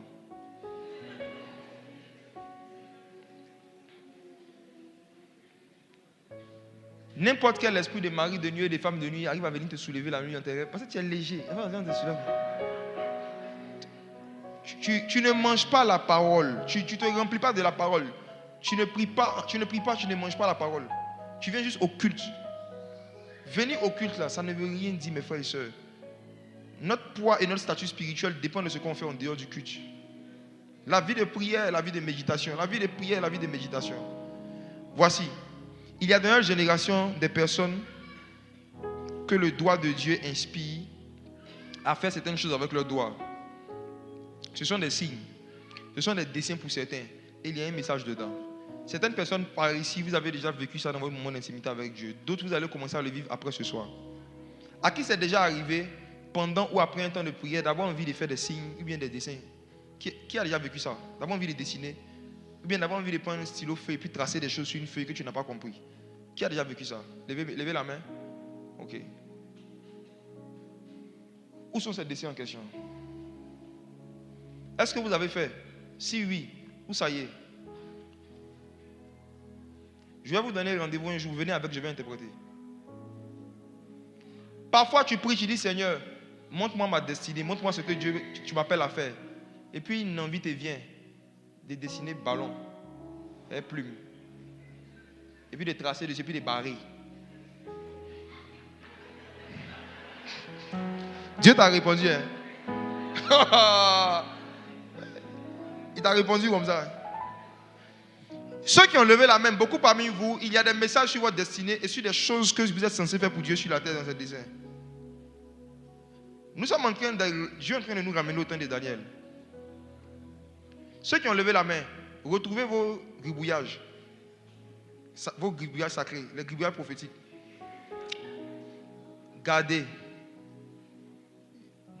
Dans 2 semaines, pas le jeudi prochain, jeudi prochain, venez avec. Venez avec. Vous serez surpris de comment est-ce que Dieu parle. La Bible dit que Dieu prend les choses viles et celles qu'on méprise pour confondre les forces. Il y a quelqu'un ici à qui Dieu avait mis à cœur d'acheter un tableau. Tu as vu un tableau bien spécifique et tu as senti dans ton esprit, achète. Tu as repoussé à plus tard, Parce que quand tu as vu le prix, quand tu as fait tes calculs, tu as compté, tu as pesé. Tu t'es dit que si tu achètes, ça va diviser. Tu as trop divisé ton argent. Donc, tu devais acheter un tableau. Hein, tu as regardé le tableau, tu dis c'est qu'il y a sur un jour, ça, un jour je l'aurai. Et puis tu es passé. Or, dans ce tableau, il y avait un message de Dieu pour toi clair par rapport à ce que tu dois faire dans les 7 prochaines années. 7 ans. Ce sont tes 7 ans de marche que Dieu a inspiré à quelqu'un, il a dessiné. À force de vouloir trop économiser son argent, il gaspille sa destinée. Achète et puis viens jeudi prochain. La personne se connaît, ça n'a pas besoin de te désigner. Je parle maintenant d'une deuxième manifestation d'un nouveau langage. Ça, c'est un langage. Un autre langage, les danses prophétiques. Pour comprendre la profondeur des danses prophétiques et les messages qu'on peut en tirer, nous sommes obligés d'étudier la fête des Pentecôtes. Parce que ça vient de là en fait. Il y avait plusieurs fêtes que Dieu avait données aux enfants d'Israël quand ils sont sortis d'Égypte. Pourquoi? Parce que les enfants d'Israël, quand ils sont sortis d'Égypte, devaient faire 40 ans dans le désert. Or, un désert sans fête. Un désert sans fête. Écoutez-moi, vous qui passez par un temps de désert au point où vous ne pouvez pas fêter, vous n'êtes même pas dans le désert. Vous n'êtes pas encore rentré dans le désert. Parce que même les déserts qui viennent de Dieu, en fait, dedans. Désert ou même la viande de poulet, tu ne peux pas. C'est l'Égypte, ce n'est pas le désert. Tu es encore en Égypte. Tu dois aspirer à ce que Dieu te fasse sortir d'Égypte. Quand tu vas être capable de fêter, tu sais que tu es dans le désert.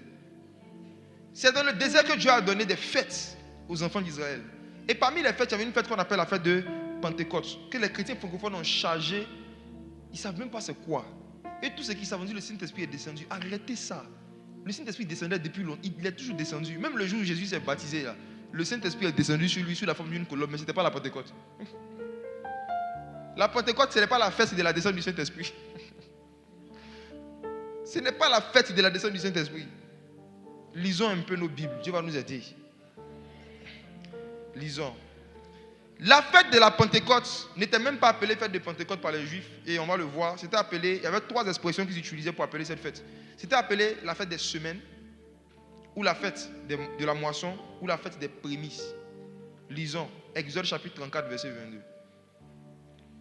La fête des semaines, la fête de la moisson, la fête des prémices. Et on va voir ce que c'était et comment ça s'est accompli le jour de la Pentecôte. Exode 34, verset 22. Tu célébreras la fête des semaines, des prémices de la moisson du froment et la fête de la récolte à la fin de l'année. Voici le vrai nom de cette fête. Vous savez ce que signifie Pentecôte? Pentecôte signifie 50e. Ça signifie 50. Pentecôte signifie 50e. Mais le nom de la fête là, c'était la fête des semaines, la fête de la moisson, la fête de la récolte ou encore la fête des prémices. Lisons un autre verset. Deutéronome chapitre 16, verset 10.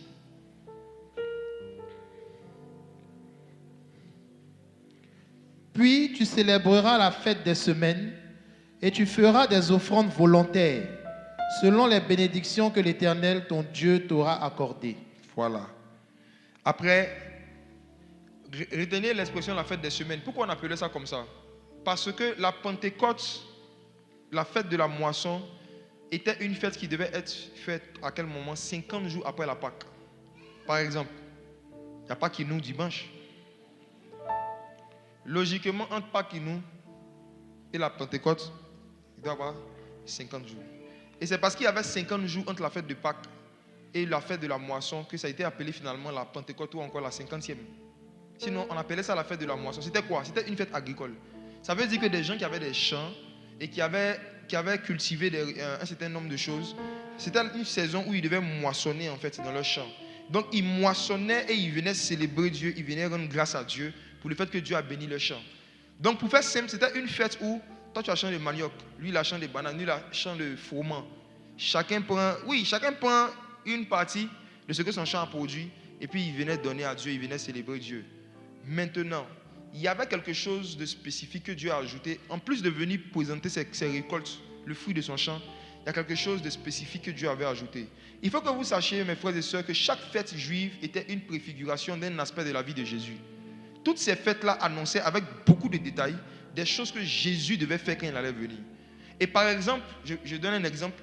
Pourquoi est-ce que la fête de la moisson a un lien avec Jésus? Parce que c'est ce jour-là où il y a eu la première moisson d'âmes. 3000. Le Saint-Esprit est descendu le jour de la Pentecôte. Ce n'est pas parce que le Saint-Esprit est descendu que c'était la Pentecôte. C'est parce que c'était la Pentecôte qu'il est descendu.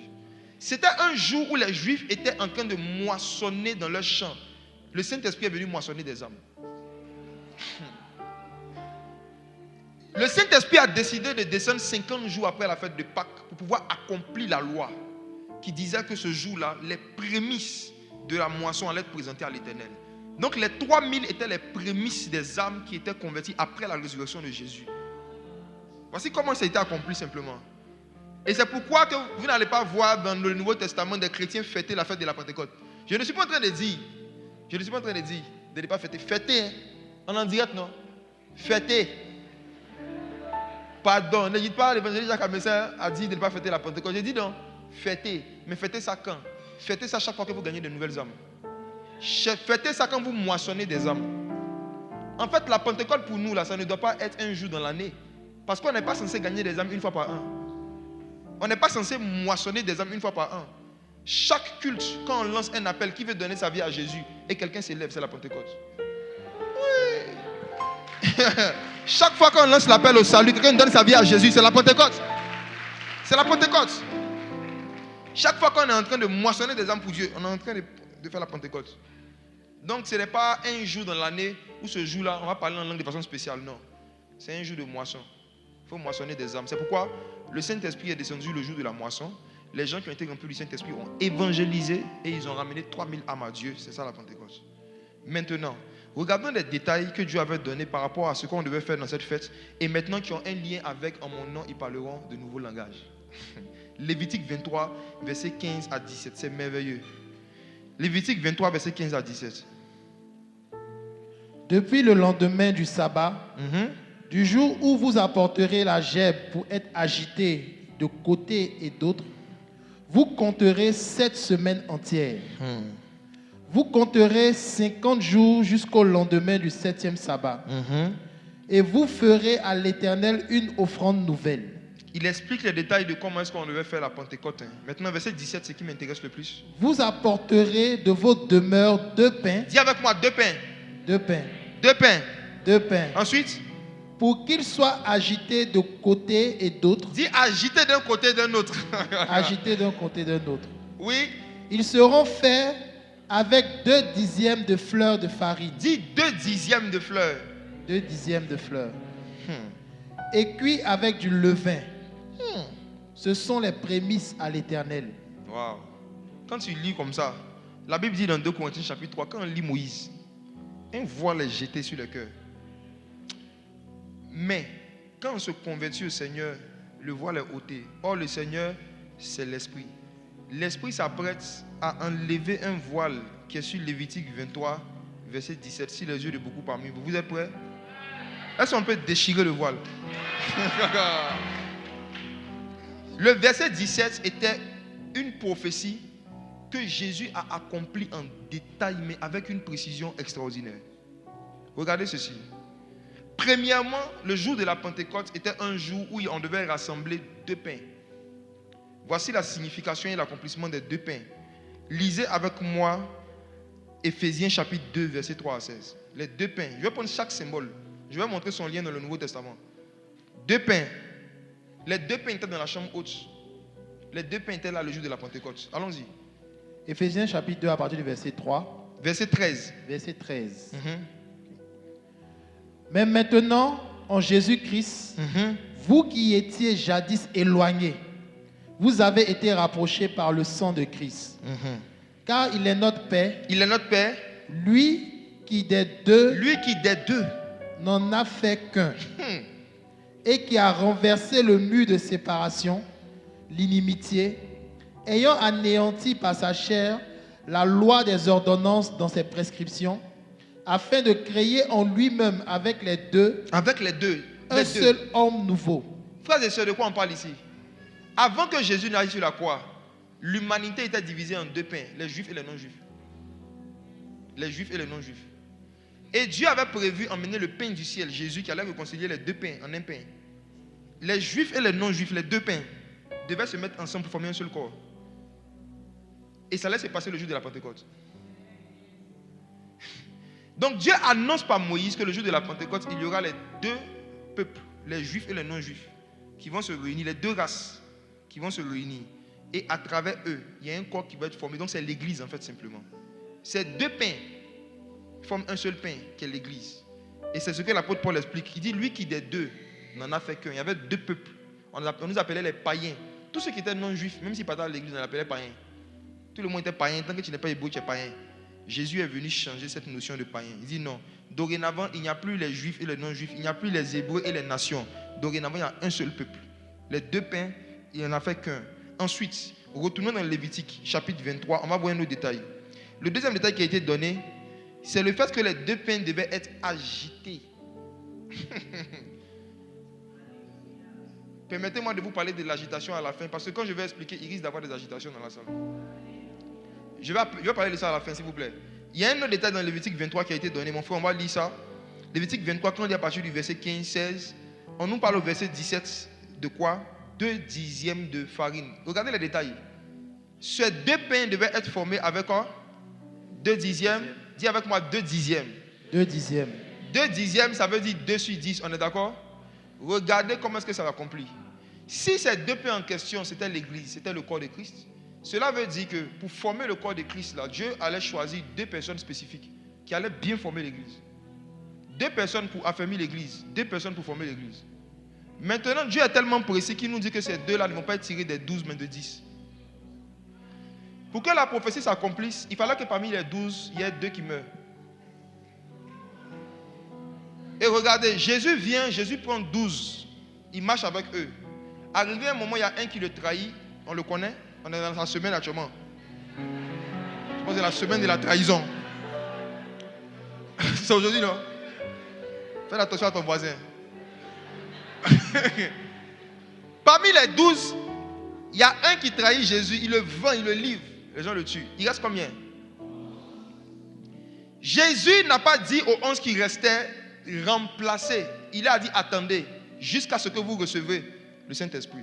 C'est ce qu'il leur a dit. Mais comme Pierre était têtu, Pierre, n'ayant pas encore été rempli du Saint-Esprit, s'élève dans Actes chapitre 1. Il a attendu dès que Jésus est monté au ciel. Il dit bon les gars, il est parti. Hein. Voilà. On est 11. Il faut qu'on choisisse quelqu'un qui va remplacer Judas. Il a décidé de faire tirage au sort. L'onassi. Ils ont fait tirage au sort. Or, aucun apôtre avant ça et après ça n'a été choisi par tirage au sort. Avant de choisir les apôtres, Jésus a passé toute la nuit à prier. Jésus a prié pendant toute la nuit avant de choisir les 12. On dit qu'il pria toute la nuit. Or, la nuit, il fait 12 heures.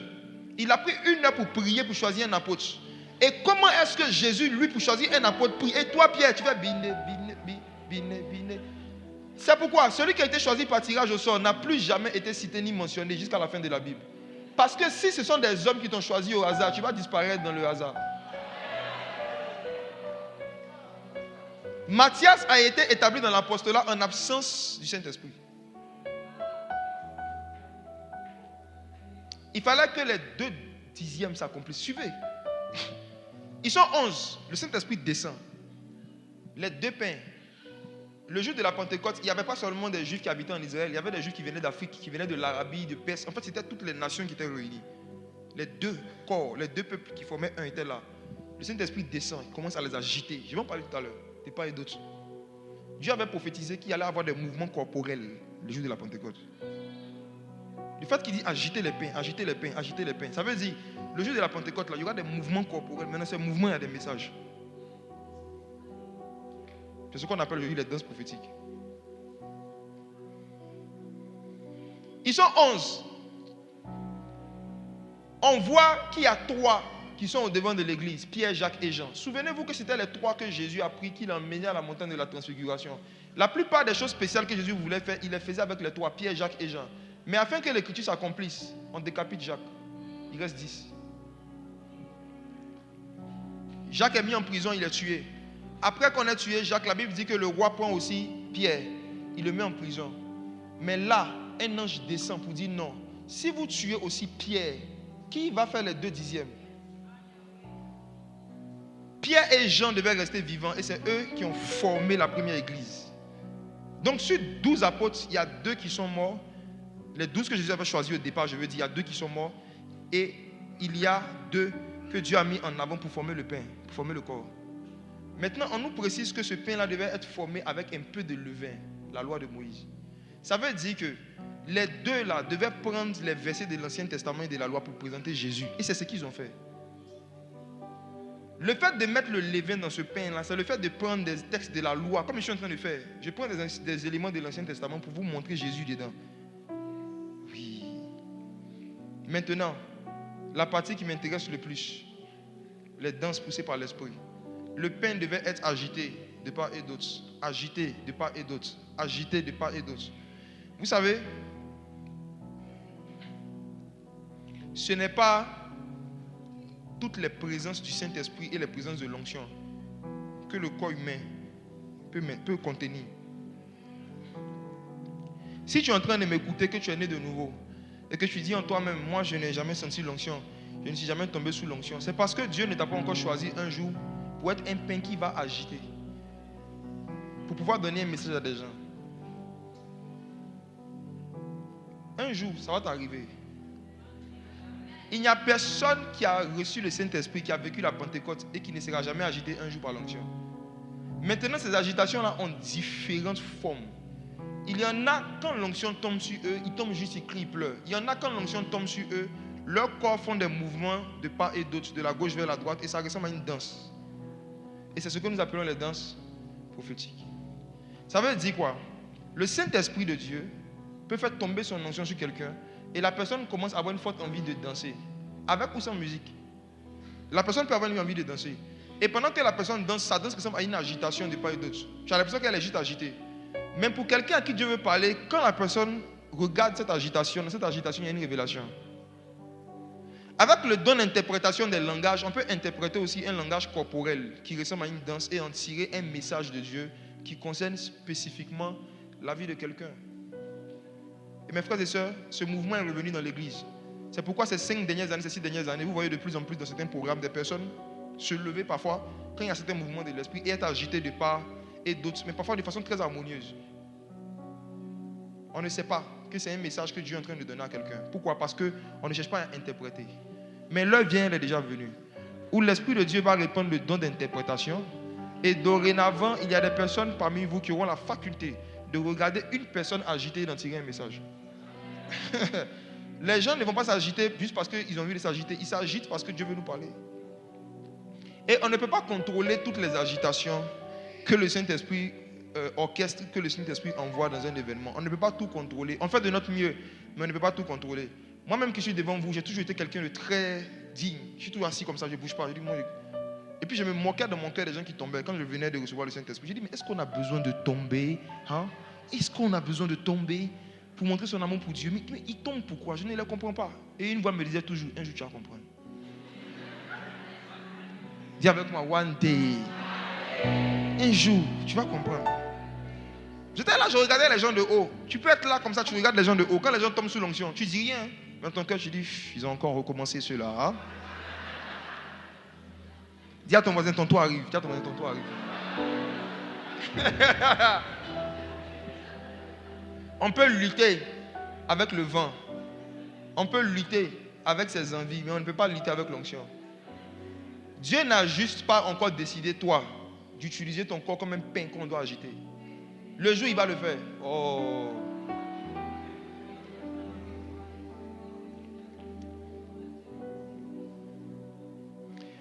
Nous sommes nés dans l'onction.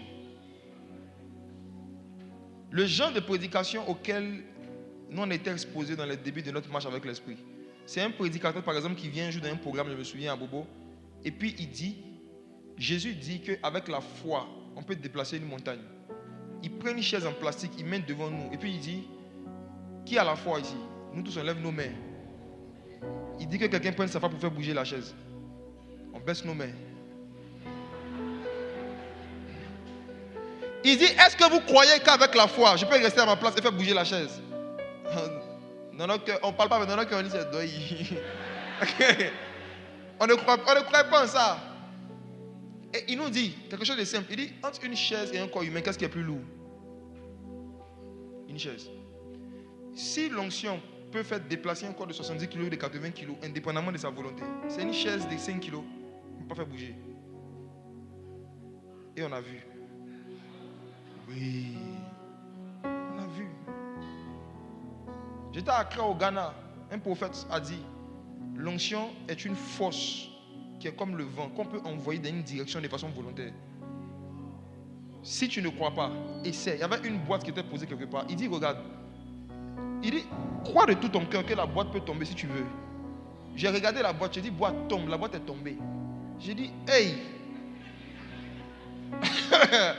C'est que tu n'as jamais vu. Il ne faut pas dire que ça n'existe pas.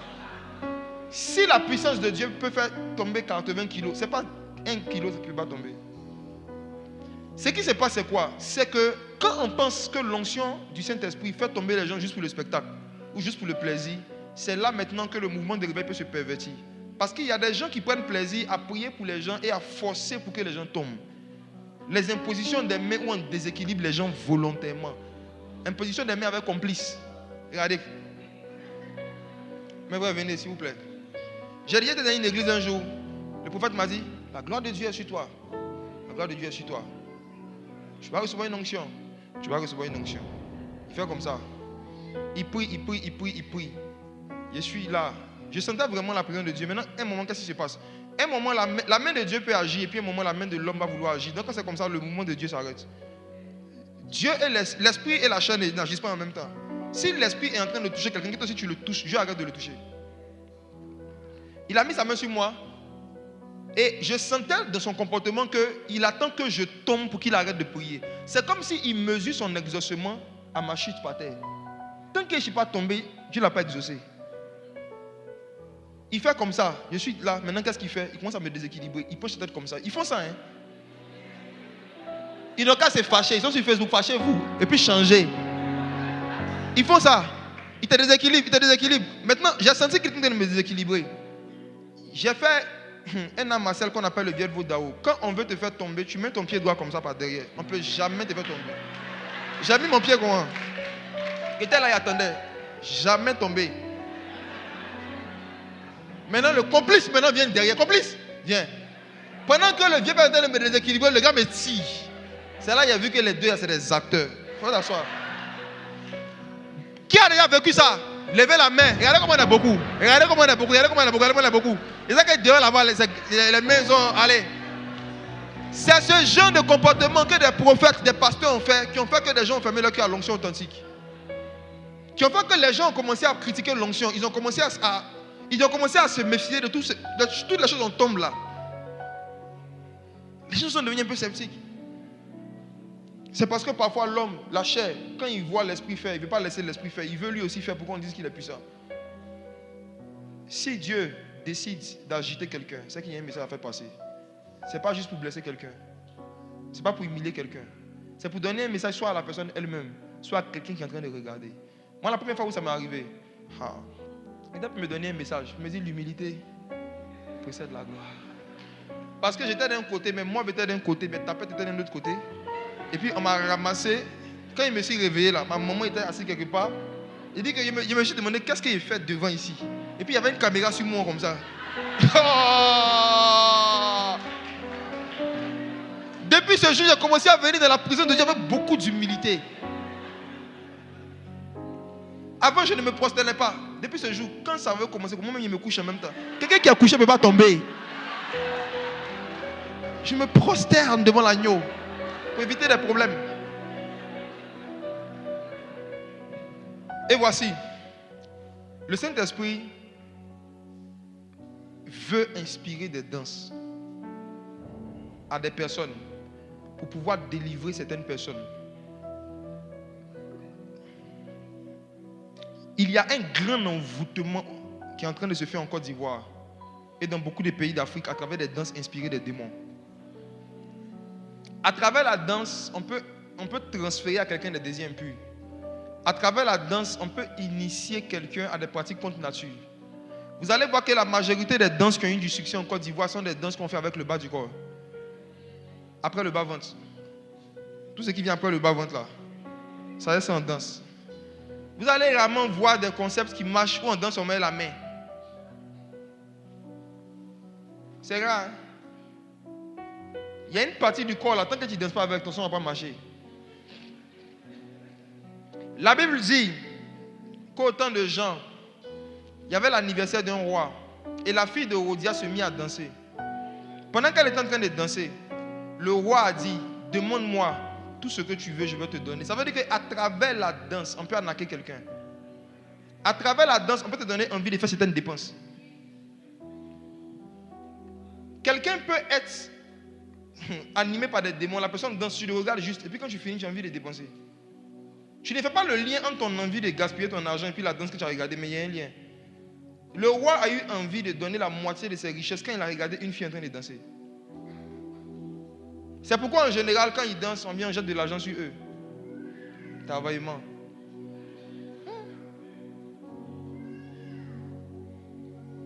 De la même façon, Dieu aussi peut délivrer quelqu'un par des danses. Dieu peut inspirer à quelqu'un une danse et quand quelqu'un est en train de le regarder, que la personne a un démon, la personne manifeste. J'ai vu ça plusieurs fois au milieu de nous, mais les gens ne le savent pas. Parfois, vous ne faites pas le lien entre des délivrances qui commencent et quelqu'un qui avait commencé à danser avant. Parfois, quelqu'un peut se lever, être dans sous l'inspiration de l'esprit, et puis après ça, quelqu'un qui est tourmenté par un esprit impur commence à manifester. Elle a manifesté pas quand elle a écouté la prédication, mais quand elle a regardé la danse prophétique. Les danses sont des moyens de délivrance. C'est des moyens de délivrance. Vous allez voir que David, en son temps, un jour, à une cérémonie spéciale où on était en train de célébrer Dieu pour l'âge, David a dansé, il a dansé jusqu'à ce que ses vêtements tombent. Et sa femme qui était à côté, étant charnelle, n'aime pas le don d'interprétation de ce genre de langage. Elle s'est moquée de lui. Elle dit, comment un roi comme ça? Elle attendait à la maison. Elle dit, toi, à ton âge, tu as surveillé mouton dans la forêt jusqu'à... Tu es devenu roi, tu te comportes toujours comme mouton. Tu as duré avec les moutons, tu danses comme mouton. Qu'est-ce que David a répondu? David dit, je dansais devant le Dieu qui m'a choisi à la place de ton père. C'était la fille de Saül. C'était la fille de Saül. C'est ce qu'il lui a répondu. Il lui a donné l'interprétation de la danse. Il dit, je vais t'expliquer. Il dit, attends, je vais interpréter la danse pour toi. Il dit, tu vois, non? Ton papa était vêtu de vêtements royaux. Il était assis sur le trône. Il ne descendait jamais pour Dieu. Mais en même temps, c'est lui aussi qui était désobéissant. Ce que Dieu dit de ne pas faire, il fait. Mais ce que Dieu dit de faire, il ne fait pas. Qu'est-ce que Dieu, ce qui s'est passé? Dieu l'a dépouillé de son manteau et Dieu m'a donné. Donc ce jour-là, je me rappelais du jour où Dieu m'avait rhabillé du manteau de ton papa. Donc pour reproduire ça, il fallait que moi, en tant que roi, je me déshabille d'abord, que je me rhabille. Oui. C'est devant ce Dieu-là qui a pris les vêtements royaux de ton père et qui m'a donné. C'est devant lui que je danse. Et la Bible dit qu'à cause de sa moquerie de la danse de David, cette femme était devenue stérile. Il y a des malédictions que tu peux prendre parce que tu te moques d'une danse prophétique. C'est la parole, hein? C'est pourquoi ce que tu vois, que tu ne comprends pas, que tu ne connais pas, ne te sens pas obligé de donner ton opinion dessus. Il faut te dire que tu ne maîtrises pas Dieu et que tu n'es pas le secrétaire général de Dieu. Donc il y a des choses que Dieu va faire qui ne va pas t'informer. Il y a des choses que Dieu va faire que tu peux ne pas comprendre. Ça peut être Dieu. Ça peut être Dieu. Quand je priais pour ce programme, le Saint-Esprit m'a dit ceci. Il veut répandre cette onction pour utiliser la danse prophétique comme un instrument de délivrance, comme un instrument pour changer l'atmosphère dans un lieu, comme un instrument en fait pour apporter des réveils dans certains endroits. Il y a certaines personnes, vous aviez un goût pour la danse depuis votre naissance. Vous l'avez manifesté dans le monde. Quand vous êtes venu en Jésus, ces talents ou bien cette capacité, c'est comme si vous avez enterré ça. Mais ce soir, le Jésus qui vous a appelé, le Saint-Esprit qui vous a baptisé, il a besoin de vous. Il a besoin de vous. Toutes les personnes qui sont en train de m'écouter, que ce soit dans le jardin, dans la salle, qui sont appelées par le Saint-Esprit à pouvoir recevoir, que ce soit des dessins, que ce soit des danses prophétiques. Dans 15 secondes, je prie que vous ne résistez plus à l'onction et à l'appel de Dieu. Certaines âmes attendent de voir certains dessins. Certaines âmes attendent de voir certains gestes, certaines danses, certaines célébrations poussées par l'Esprit de Dieu pour pouvoir venir à Jésus.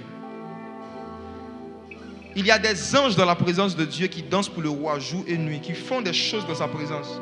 Et parfois, quand certains parmi eux sont envoyés sur la terre et qu'ils viennent vers certains chrétiens, c'est eux qui vous conduisent et qui vous entraînent dans des choses. Est-ce que tu peux jouer?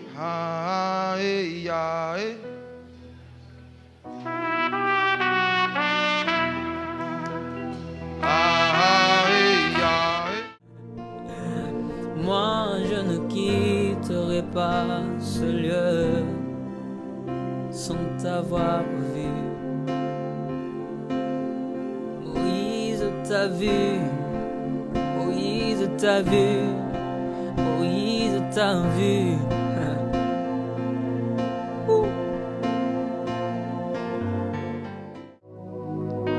L'onction est disponible comme une source d'eau qui coule ne s'arrête pas, qui coule ne s'arrête jamais. L'onction est est